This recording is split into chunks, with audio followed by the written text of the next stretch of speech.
నువ్వేమనుకుంటున్నావు? నన్ను కాపాడగలిగిన వాళ్ళు ఉన్నారు కదా, నన్ను పెంచగలిగిన వాళ్ళు ఉన్నారు కదా, నన్ను పోషించే వాళ్ళు ఉన్నారు కదా, నాకు తిండి పెట్టి వాళ్ళు ఉన్నారు కదా, దేవునికి స్తోత్రం హల్లెలూయా అనుకుంటున్నావు కదా, వాళ్ళే అడుగుతారు. అప్పుడు నీ పరిస్థితి ఏంటి? చిన్న మాట, నిన్ను ఇప్పుడు ఎవరి మీద అయితే నువ్వు ఆధారపడి జీవిస్తున్నావో,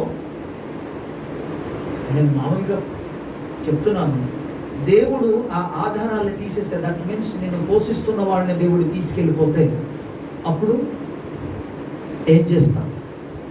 అప్పుడు జ్ఞాపకం చేసుకుంటావా సృష్టికర్తను? బైబిల్ లేఖనం ఏం చెప్తుందంటే, ఆ దినము రాకముందే. ఓకే, బలిష్ఠులు, నీకు కావలిగా ఉన్నవారు, నీ భర్త నీకు కావలివాడు, నీ తల్లిదండ్రులు నీకు కావలివారు, నీకు జ్ఞాన ఉపదేశం ఇస్తున్నవారు నీకు కావలివారు, సత్మార్గంలో నడిపిస్తున్న వారందరూ నిన్ను కావలివారు, జీవ మార్గమును గురించి బోధిస్తున్న వారు నీకు కావలివారు, దైవజనుడు ఒక కావలివాడు. వారే వణుకారనుకోండి, పరిస్థితి ఎలా ఉంటుంది చూసుకో. సో అటువంటి దినాలు రాకముందే ఇంకేమన్నాడు? బలిష్ఠులు కూడా వణుకుతారు. వీ హ్యావ్ ఎవ్రీథింగ్, మాకు సమస్య ఉంది, నో ఫియర్ అన్న వాళ్ళందరూ కూడా ఏమవుతారు? అది నాన్న వాళ్ళు వణుకుతారు. అటువంటి పరిస్థితులు వస్తాయి. సో అది రాకముందే జ్ఞాపకం చేసుకోవాలి. ఇక కింద భాగాలు ఏమంటాడు? మిశ్రల వారు కొద్దిమంది ఎవరి చేత పని చాలించుకుందరు, కిటికీలలో గుండా చూచేవారు కానలేక ఎందురు. దీనికి ఆత్మసంధాన అర్థాలు ఉన్నాయి, అవన్నీ ఇప్పుడు చెప్తే మనకు టైం సరిపోదు. విసలి వారు కిటికీలు గుండా చూసేవారు. తర్వాత తిరుగొట్టి రాళ్ళు ధ్వని తగ్గిపోవును, వీధి తలుపులు మూయబడును, పిట్టకు ఒక కూతకు ఒకడు లేచును, సంగీతము చే స్త్రీలు నాదము చే వారందరూ నిశ్శబ్దముగా ఉంచబడదురు. ఇక పాటలు ఉండదు, సంగీతాలు ఉండవు, ఇక నాట్యాలు ఉండవు. కొంతమంది చర్చికి రమ్మంటే రాకుండా నాట్యాల కోసం వెళుతున్నారు, కుర్రోళ్ళతో తిరుగుతున్నారు, ప్రార్థనకు రాకుండా వాళ్ళకి నచ్చినట్టుగా చేస్తున్నారు. యవన స్ఫురలు కొంతమంది తిరగండి, ఎంతకాలం తిరుగుతారు? దేవుడు మాట్లాడే లోపల వెళ్ళలేదు అనుకోండి. నీకు తెలుసా, సామెతల గ్రంథంలో మొదటిగా దేవుడు మాట్లాడుతూ దేవుడు అంటాడు, నేను పిలుచున్నప్పుడు నువ్వు వినలేదు కనుక నీకు అపాయం వచ్చినప్పుడు నీవు కూడా పిలుస్తావు, నేను వినను అన్నాడు దేవుడు. నేను మాట్లాడినప్పుడు నువ్వు వినలేదు, నేను పిలిస్తే నువ్వు పలకలేదు, కాబట్టి నీవు పిలుస్తే ఒక దినం వస్తుంది, మొరపెడితే ఒక దినం వస్తుంది. నీకు అపాయం వచ్చినప్పుడు ఆ రోజు నేనేం చేసింది తెలుసా? నేను నవ్వేదని అన్నాడు. ప్రభు ఇలాగైపోయిందంటే ఇప్పుడు ఏమైంది నాన్న అంటాడు, నవ్వుతాడు. ఎందుకు ఇవన్నీ? ఆయన పిలిచినప్పుడు నువ్వు పలకలే, ఆయన చెప్పినప్పుడు ఆయన మాట వినలే, పరిస్థితులు జరుగుతాయి. ఇక్కడ ఇంకేమంటాడు తెలుసా? ఇక నాట్యాలు ఉండవు, ఇక సంతోషం ఉండదు, ఇక ఏమంటారు స్తోత్రం, బీచ్లకి తిరగడం ఉండదు, పార్కులు తిరగడం ఉండదు, పిక్నిక్లకి వెళ్ళడం ఉండదు, ఇక టూరిజం ఎక్కడికి వెళ్ళడం ఉండదు. రండి మనం అరకు వెళ్ళి టూరిజం చేసి వద్దాం, బొర్రకొండకి వెళ్దాం, ఇటువైపు ఋషికొండకి వెళ్దాం, అటువైపు కైలాసగిరి వెళ్దాం, తిరిగి. ఇవన్నీ ఉండదు నాయన. నీవు సృష్టికర్తని కానీ స్వర్ణానికి తీసుకురాకపోతే ఒక దినాన్ని అవన్నీ కూడా ఎగిరిపోతాయి. అది ఎగిరిపోక మునిపే ప్రభువుని జ్ఞాపకం చేసుకో, అది ఎగిరిపోక మునిపే దేవుని సన్నిధిలో తగ్గించుకో. ఆ దినాలు రాకముందే దేవుని సన్నిధిలో నిన్ను నీవు అప్పగించుకో. ప్రభు సన్నిధిలో దీనుడై మొరపెట్టు, ప్రార్థించు, స్తుతించు, ఆయన వాక్యమును ధ్యానం చేయి. స్తోత్రం, హల్లెలూయా. ఇక కింద అనేక మాటలు చెప్తూ వచ్చి చివరికి ఏమన్నారు తెలుసా?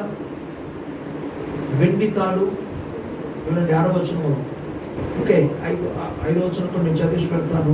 ఎత్తు చోటునకు భయపడదురు, మార్గములందు భయంకరమైనవి కనబడును, మాదము వృక్షము పువ్వులు పూయును, మిడత బరువుగా ఉండును, గుడ్డ 3 సార్లు కాయు పగలును, ఏలైనగా ఒకడు తన నిత్యమైన ఉనికి పట్టునకు పోచున్నాడు, వారి నిమిత్తం ప్రలాపించేవారు వీధిలో తిరుగుదురు. అంటే అర్థం ఏంటి? ప్రలాపించేవారు తిరుగుతారని పదానికి అర్థం ఏంటంటే వాళ్ళు చచ్చిపోతారని అర్థం. కింద భాగాలు అంటాడు, ఎటువంటి పరిస్థితుల్లో ఉన్నా, అందుకే 6వ వచనంలో వెండి తాడు అది వెండిదైతే తగదా? మామూలు తాడు కాబట్టి తెగిపోద్ది, వెండి తాడు తెగిపోదా? ఇక్కడ ఏమంటాడు? వెండి తాడైనా తెగిపోద్ది. అయితే అటువంటి దినాలు రాకముందే, తెగిపోకముందే జ్ఞాపకం చేసుకో. స్మరణకు తెచ్చుకోవాలి. ఆయనకు స్మరణ తెచ్చిన ప్రతిసారి ప్రభువును నువ్వు స్తుతించి ఆరాధన చేయాలి, ఆయన సన్నిధిలో మోకరించాలి. రండి, మనల్ని సృజించిన సృష్టికర్తన దేవుని ఎదుట మనందరూ సాగిలపడి నమస్కారము చేయదమని బైబిల్ చెప్తుంది. ఆయన ఎదుట మనం సాగిలపడి నమస్కారం చేయాలి. మనం సృజించిన సృష్టికర్త ఎదుట మనము మోకరించదము అని కీర్తనకారుడు జ్ఞాపకం చేస్తాడు. దేవుని స్తోత్రం, హల్లెలూయా. ఓకే, తొందరగా మిగిలిన లేఖన భాగాలు మనం చూసుకుందాం. ఒకసారి ఇర్మియా గ్రంథం 13వ అధ్యాయం 15-16. ఇర్మియా 13:15-16. చెవి యొగ్గి వినుడి, యెహోవా ఆజ్ఞ ఇచ్చుచున్నాడు, గర్వపడకుడి. ఆయన చీకటి కమ్మజేయక మునిపే మీ కాళ్ళు చీకటి కొండలకు తగలక మునిపే వెలుగు కొరకు మీరు కనిపెట్టుచుండగా ఆయన దాన్ని గాఢాంధకారముగా చేయక మునిపే మీ దేవుడని యెహోవాను మహిమ గలవాడని ఆయనను కొనియాడుడి. ఎటువంటి దినాలు రాకముందే? చీకటి కమ్మజేయక మునిపే, మీ కాళ్ళు చీకటి కొండలకు తగలక మునిపే, వెలుగు కొరకు కనిపెట్టుచుండగా గాఢాంధకారముగా మార్చక మునిపే. ఎవరు మారుస్తాడు గాఢాంధకారంగా? ఒక మాట జాగ్రత్తగా,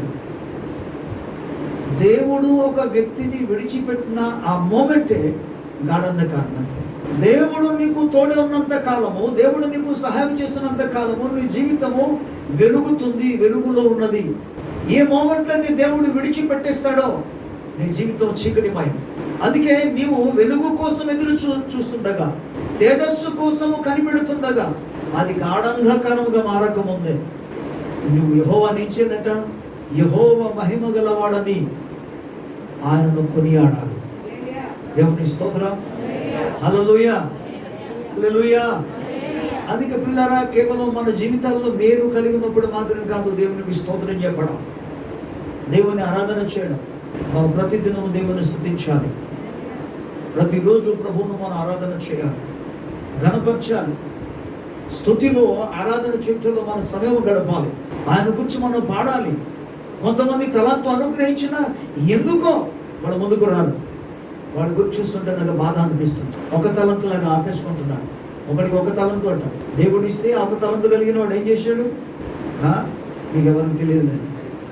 ఒక తలంతు కలిగిన వాడు భూమి మీద పాతేసుకున్నాడు. ఒకటే కదా, మళ్ళీ తిరిగి ఒకటి ఇచ్చేస్తున్నాడు. కానీ ఆయనకి ఇచ్చి, యజమానుడు ఇచ్చి జవాబు ఏంటి తెలుసా? చెడ్డ దాసుడా, అపనమ్మకస్తుడు అనే చెడ్డ దాసుడా. ఆయనకు వచ్చిన పేరు అది.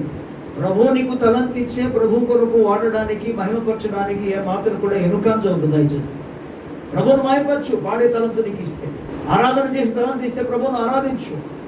వాయించగలిగిన తలంతు ఇస్తే వాయించి ప్రభువును గణపరచు. ఏ దినం రాకముందే, నీవు వెలుగు కోసము కనిపెట్టినప్పుడు అది అంధకారముగా మారకముందే దేవుడని యెహోవా మహిమ గలవాడని ఆయనను కొనియాడు. స్తోత్రం, హల్లెలూయా. మొదటి భాగాలు మనం చూసుకున్నాము, సృష్టికర్తకు మన స్మరణకు తెచ్చుకోవాలి. రెండో భాగాలు మనం చూస్తే, ఆ దినము రాకముందే, చీకటి కమ్మకముందే నీవు యెహోవా మహిమ గల దేవుడని కొనియాడాలి, స్తుతించి ఆరాధన చేయాలి. నీకు అనుగ్రహించిన వరములు, కృపావరాన్ని ఎక్కడ దాచుకున్నావు, ఏం చేస్తున్నావు అసలు? ఈరోజు ప్రభువు నీతో మాట్లాడుతుండగా ఇకనైనా సరే ప్రభు కొరకు రెడీ అవ్వాలని మనం చేస్తున్నాం. ఏమన్నా బిడ్డలు అందరికీ చెప్తున్నాను, పాడగలిగిన వారు ముందుగా వస్తే ఏదో జరుగుతుంది. మీరే లేటుకు వస్తే ఏం చేయాలి? ఒక్కొక్కసారి పిల్లల మీద కోపం వచ్చేస్తుంటుంది నాకు, టైంకి రాకపోతే. పాడగలిగిన వారు వాద్యం వాయించుకోండి, ఎవరైనా సరే they must be before time. వాళ్ళు ముందుగా ఉండాలి. మిగతా కొన్ని స్థలాల్లో ఉంటుంది, ప్రార్థన చేసేవారు ఉంటారు, పాటలు పాడేవారు కొంతమంది ఉంటారు, పాటలు అయిపోయిన తర్వాత కీర్తన అక్కడ లీడింగ్ చేసిన వాళ్ళు ఉంటారు. పాస్టర్ గారు మెసేజ్ ఇచ్చినప్పుడు మాత్రం వస్తారు. కొన్ని స్థలాలు, కొన్ని సంఘాలలో జరుగుతారు. ఇక్కడ పాస్టర్ గారు ముందు వస్తున్నారు కదా, నువ్వు ఎన్ని గంటలకు వస్తున్నావు? పిల్లరా, ఆయనను స్తుతించడానికి, ఆరాధన చేయడానికి మన ఆసక్తి కలిగి ఉండాలి. ఆ దినము రాకముందే, మన పాయింట్ అంతా కూడా ఆ చీకటి కమ్మకముందే, దుర్దినములు రాకముందే సృష్టికర్తను స్మరణకు తెచ్చుకోవాలి. దుర్దినములు రాకముందే, చీకటి కమ్మకముందే యెహోవా మహిమ గలవాడని నువ్వు స్తుతించి కొనియాడి ఘనపరచాలి. ఆమేన్. దేవుని స్తోత్రం. గత దినాల్లో ప్రభు వాక్యంలో నుండి ఇది మనం ధ్యానం చేసాం. మరోసారి కొద్ది మనం దాన్ని జ్ఞాపకం చేసుకుందాం. జెఫన్యా గ్రంథం 2వ అధ్యాయం 1-3 వచనాలు. సిగ్గుమాలిన జనులారా కూడి రండి, పొట్టు గాలికి ఎగురున్నట్లు సమయం గతించుచున్నది. విధి నిర్ణయము కాకమునిపే, యెహోవా కోపాగ్ని మీ మీదికి రాకమునిపే, మిమ్మల్ని శిక్షించుటకై యెహోవా ఉగ్రత దినము రాకమునిపే కూడి రండి. ఏం చేయాలి? విధి నిర్ణయములు జరగకముందే, రాకముందే, దేవుని యొక్క కోపము ప్రజల మీదకి రాకముందే కూడి రండి. కూడుకోమన్నాడు. నేను ప్రార్థన చేసుకుంటున్నాను పాస్టర్ గారు. ఎక్కడ? మీ ఇంట్లో. నేను కాదన్నా, వద్దన్నా. ఇట్ ఈస్ గుడ్, మంచిది. నీవు మీ ఇంట్లో ప్రార్థన చేసుకుంటావు, మంచిదే. కానీ అదే సమయంలో బైబిల్ ఏముంటుంది? లేఖనం ఏం చెప్తుందంటే కూడి రండి. అందుకే గత దినాల్లో జ్ఞాపకం చేసే సమాజముగా కూడుట మానక, మీరు కూడి వచ్చి దేవుని దగ్గర సాత్వికులై దీన మనస్కులై ప్రభు సముఖంలో నిన్ను అప్పగించుకోవాలి. దేవుని సన్నిధిలో తగ్గించుకోవాలి. కింద భాగాలు మనం చూసుకున్నాం కదా. 3వ వచనం సాత్వికులై దేశంలో ఆయనను దీనులై వెతకాలని, ప్రభువును వెతకాలి. ఆ దినము రాకముందే ఆయన ఆశ్రయించాలి, ఆయన దగ్గర మొరపెట్టాలి. ఆయన దగ్గర అంటే ఒక్క మాట చెప్పాలంటే ఆయన సన్నిధిలో నిన్ను తగ్గించుకోవాలి, దీన మనస్కులై ప్రవర్తించాలి అంటాడు. ఎవడు దీనుడైన మాట విని వణుకుచుండునో వాని మీదే నా దృష్టి ఉంచుతానన్నాడు. వారిని కనికరిస్తున్నాను. దేవుని మాట వినకుండా, విన్న తర్వాత కూడా నీవు ఒక దీనుడుగా ప్రభు సన్నిధిలో తగ్గించుకోకపోతే, ఆయన సన్నిధానికి రాకపోతే ఎలాగా? ఎవరు తప్పిస్తారు? అవకాశం లేదు. పిల్లరా, దేవుని సన్నిధిలో మనం తగ్గించుకొని బదులున్నాడు. దీనులై తగ్గించుకోవడం మీన్స్ దేవుని మాటకు మనం లోబడి ఆయన చెప్పినట్టుగా, నువ్వు చెప్పినట్టుగా చేస్తానయ్యా అనడం. ప్రభుకు స్తోత్రం. సమూయేలు మొదటి గ్రంథం 25వ అధ్యాయం. సమూయేలు మొదటి గ్రంథం 25వ అధ్యాయం. ఈ స్థలంలో ఒక సంఘటన మనం చూస్తాం. ఆ సంఘటన ఏంటంటే దావీదు, అలాగే అబిగాయిలు, నాబాలు. దావీదు నాబాలు యొక్క గొర్రెల మందదందరినీ కూడా సహకరించాడు. గొర్రెల కాపర్లకు ఎంతగానో ఉపకారం చేశాడు. దావీదును బట్టి, దావీదు సైన్యాన్ని బట్టి నాబాలుకున్నాక మందలో ఒక్క గొర్రె కూడా, తనకున్నాక పశువులలో ఒక్కడు కూడా నష్టపోకుండా, దొంగలు వచ్చి ఎత్తుకొని పోకుండా, క్రూర జంతువులు వచ్చి వాటిని చీల్చివేయకుండా దావీదును బట్టి నాబాలు యొక్క గొర్రెల కాపర్లందరికీ ఎంతో మేలు కలిగింది. అతని మందందరికీ కూడా క్షేమం కలిగింది. ఒక దినాన్న దావీదు, ఈ నాబాలు ధనవంతుడు కదా, అరే బాబు, నా మూలంగా నీకు ఎంతో సహాయం జరిగింది కదా, నీకేం నష్టం కలగలేదు, చిన్న సహాయం పంపున బాబు, నీకు కొద్ది ఇబ్బందిగా ఉన్నామంటే, ఎవరయ్యా నువ్వు నాతో మాట్లాడడానికి అన్నాడు. లేదు, వెళ్ళు చూశాను, నీ గురించి చూసావులే అన్నాడు. ఇలాంటి వాళ్ళు బోల్డ్ మంది చూశాను. నువ్వేం చేసావు? నీ యజమానుడైన సౌలు దగ్గరేమో ధిక్కరించి అతను ఎదిరించి నువ్వు బయటకు వచ్చేసావు. నీ సంగతి నాకు తెలుసులే అన్నాడు. దావీదుకు కోపం వచ్చి, అందరూ వినాలి, తలపైకి ఎదురు చూడండి. దావీదు కోపం వచ్చి, అరే ఇంతగా సహాయం చేస్తే నా మూలంగా అతని గొర్రెల మందలకు కానీ, నా మూలంగా అతని కాపర్లకు కానీ ఎటువంటి హాని కలగలేదే. నేను ఇప్పుడు బాధలో ఉన్నాను, కొద్ది ఇబ్బందులు ఉన్నాను, చిన్న సాయం చేయమని సాయం చేయకుండా తిరిగి నాకు ఎదురు జవాబు ఇచ్చాడు అని అతను కోపంతో ఇలా చేస్తే లాభం లేదు. 24 గంటల లోపల నాబాలు కుటుంబంలో ఒక్క వ్యక్తి కూడా మిగిలి ఉండకుండా వాళ్ళందరినీ కూడా చంపివేయాలని చెప్పి దావీదు నిర్ణయం చేసుకొని ఆయన బయలుదేరాడు. ఏమని బయలుదేరాడు ఆయన? ఇప్పుడు ఆ వచనాలు మనం చూద్దాం. 13వ వచనం, 25వ అధ్యాయము 13వ వచనం. అంతటా దావీదు వారితో, వీరందరూ మీ కత్తులను ధరించుకునుడు అనగా వారు కత్తులు ధరించుకొని, దావీదు కూడాను కత్తి ఒకటి ధరించెను. దావీదు వెనుక దాదాపు 400 మంది బయలుదేరగా 200 మంది సామానుల దగ్గర నిలిచారు. ఆ తర్వాత 17వ వచనంలోకి వెళ్ళిపోతే, అయితే మా యజమానుకిని అతని ఇంటి వారందరికీ వారు కీడు చేయ నిశ్చయించున్నారు కనుక ఇప్పుడు నీవు చేయవలసిన దాన్ని బహు జాగ్రత్తగా ఆలోచించుము. మన యజమానుడు బహు పనికి మాలిన వాడని ఎవరిని తనతో మాట్లాడనీయడు అని. 22వ వచనంలో, అంతకు మునుపు దావీదు నాబాలునకు కలిగిన దాని అంతటిలో ఏదీ పోకుండా ఈ అరణ్యములో అతని ఆస్తి అంతయు నేను వ్యర్థముగా కాయచొచ్చి తిని ఉపకారమునకు నాకు అపకారము చేస్తున్నాడే అని అనుకొని, అతనికున్న వారిలో ఒక మగ పిల్లవాడైనను తెల్లవారినప్పటికీ నేనుండనీయను లేదా దేవుడు మరి గొప్ప అపాయము దావీదు శత్రువులకు కలుగజేయును గాక అని ప్రమాణము చేస్తున్నాడు. ఫినిష్ చేసిద్దామని బయలుదేరాడు ఆయన. అంటే ఇప్పుడు నాబాలు ఒక ఇంటి మీదకి ఏమొస్తుంది? మరణము కమ్ముకొని వస్తుంది. ఎంతమంది బయలుదేరారు? 400 మంది బయలుదేరారు. ఇప్పుడు ఒక్క కుటుంబాన్ని వాళ్ళు నాశనం చేయడానికి 400 మంది బయలుదేరారు. అంటే మరణము, నాశనం, అపాయం, హత్య వారి మీదికి చీకటి వల్ల కమ్ము వస్తుంది. ఈ విషయం నాబాలుకు తెలియదు. ఎవరికి తెలిసింది? నాబాలు భార్య అయిన అబీగాయిలు. వినండి మాట. ఈ మరణ వార్త రాకమునుపే, నాశన వార్త రాకమునుపే అబీగాయిలని ఆమె యుక్తి కలిగి, బుద్ధి కలిగి, వివేకము కలిగి ప్రవర్తించింది. దేవుని స్తోత్రం చెప్తారు గట్టిగా. హల్లెలూయా. ఆమె వివేకము కలిగి ప్రవర్తించి ఏం చేశాడంటే, దావీదు ఇక్కడికి రాకముందే మనం సంథింగ్ ఏదో పని చేయాలని చెప్పి అబీగాయిలు ఆమె ద్రాక్ష గెలలను, అలాగే జున్ను, పాలు, కొన్ని ఆహార పదార్థాలు, రొట్టెలు ఇవన్నీ కూడా పట్టుకొని దావీదుని ఎదుర్కొన్నది. చూడాలందరూ ఏం జరగముందు దావీదు వచ్చి నాబాలు కుటుంబాన్ని చంపి నాశనము చెప్పాలందరూ చేయక ముందే ఆమె బయలుదేరింది. వెళ్ళి దావీదుతో కలుసుకున్నది. దావీదు దగ్గరికి వెళ్ళి నమస్కారం చేసింది. అయ్యా, ఈ విషయం నాకు అసలు తెలియదయ్యా. మా ఆయన సంగతి మీకు తెలియదేంటి? అతని పేరు నాబాలు, అంటే అతడు మోటివాడు. ఆయన పేరే అలాంటిది. నాయన ప్లీజ్ దయచేసి నన్ను క్షమించండి, నా భర్త చేసిన తప్పిదాలను కూడా క్షమించండి ప్లీజ్. ఆ విషయం నాకు ముందే తెలిసి ఉంటే మీకు సాయం పొందుతానండి, దయచేసి క్షమించమని ఆమె బ్రతుమాలుకొని పాదాలు పట్టుకుంది. ఎవరికి? దావీదు పాదాలు పట్టుకుంటే అప్పుడు దావీదు ప్రభు స్తోత్రం చెప్తారా? హల్లెలూయా. ఒక్కసారి ఆ వచనం కూడా మనం చదవడం చాలా మంచిది. 31వ వచనం. నా ఏలిన వాడకు నీవు రక్తమును నిష్కారణముగా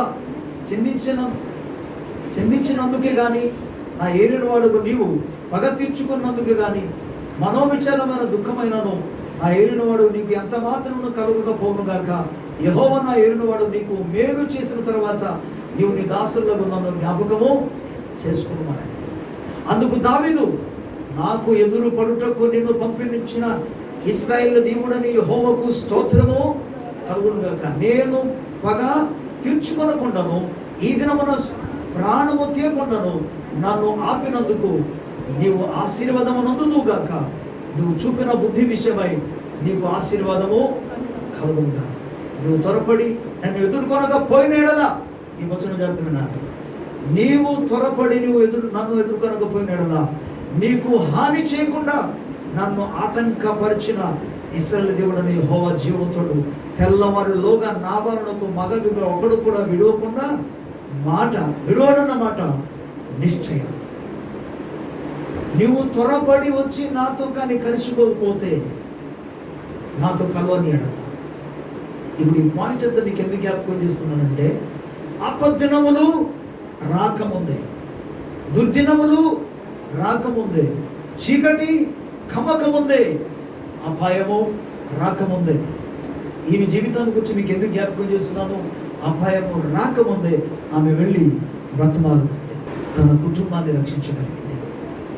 స్తోత్రం చెప్తారా ప్రభు? హల్లెలూయా. దీనికి అనుగుణంగా, దీనికి అనుసంధానం చేసి మరొక చిన్న వాక్యం చెప్పినది ముగిస్తాను.